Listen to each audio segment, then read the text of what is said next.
మహాలయ పక్షాల ప్రారంభం ఆదివారం పౌర్ణమి సంపూర్ణ చంద్రగ్రహణం పోయే అమావాస్య ఆ రోజున సంపూర్ణ సూర్యగ్రహణం గొప్పవాడు మరింత గొప్పవాడు రాజుగా మారే అవకాశం సరే అదృష్టం ధరించండి. ఐం హ్రీం శ్రీం శ్రీమాత్రే నమః 7/9/2025 మహాలయ పక్షాల ప్రారంభం ఆదివారం పౌర్ణమి సంపూర్ణ చంద్రగ్రహణం ఒక అద్భుతమైన రోజు. అక్కడి నుంచి మరొక విచిత్రం, ఒక అద్భుతం.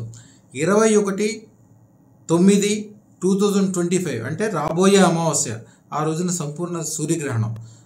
ఈ మధ్యకాలాన్ని ఉత్తర భారతదేశంలో పాల సముద్రం అంటారు. అందుకని అందరూ అదృష్టరత్నాలు పెట్టుకోవడానికి అద్భుతమైన టైమింగ్గా చెప్తారు. ఎందుకంటే పాల సముద్రంలో నుంచి పుట్టినది అమృతం పుట్టింది, అదృష్టరత్నాలు పుట్టినాయి, లక్ష్మీదేవి పుట్టింది, అద్భుతాలన్నీ పుట్టినాయి.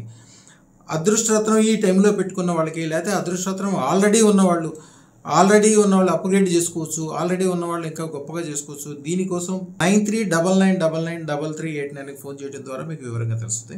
ఇది పెట్టుకోకుండా ఉండటం వలన, ఎందుకంటే ఆ పాల సముద్రంలోంచి ఆ అమృతమే కాకుండా హాలాహలం కూడా పుట్టింది. అంటే గొప్పవాడు మరింత గొప్పవాడు రాజుగా మారే అవకాశము, అలాగే ఎంత గొప్పవాడు కూడా దరిద్రుడిగా అయిపోయే అవకాశము, దరిద్రుడు మరింత నీచంలోకి వెళ్ళే అవకాశం కూడా ఈ టైంలోనే ఉంటుందని అందుకని అదృష్టరత్నాలు కంపల్సరీ ధరిస్తారు. చిన్న పిల్లలు కూడా పెట్టిస్తారు వాళ్ళు ఈ టైంలో. ఎందుకంటే ఏదైనా మంత్రం కానీ తంత్రం కానీ ఈ టైంలో చేసినప్పుడు 100 రెట్లు 1000 రెట్లు ఉపయోగం కలుగుతుంది. ఏ పెద్దలైనా అడగండి. ఈ టైంలో పునరచ్చరణ అంటే తమ యొక్క మంత్రాన్ని మరొకసారి చదువుకోవటం, అదృష్టరత్నాన్ని కళ్ళకద్దుకోవటం చేస్తారు. ఈ రోజుల ముందు నుంచి కానీ ఈ రోజుల మధ్యలో కానీ కంపల్సరీ అదృష్టరత్నం ధరించండి. అద్భుతాలు జరుగుతాయి. శుభం భూయాత్.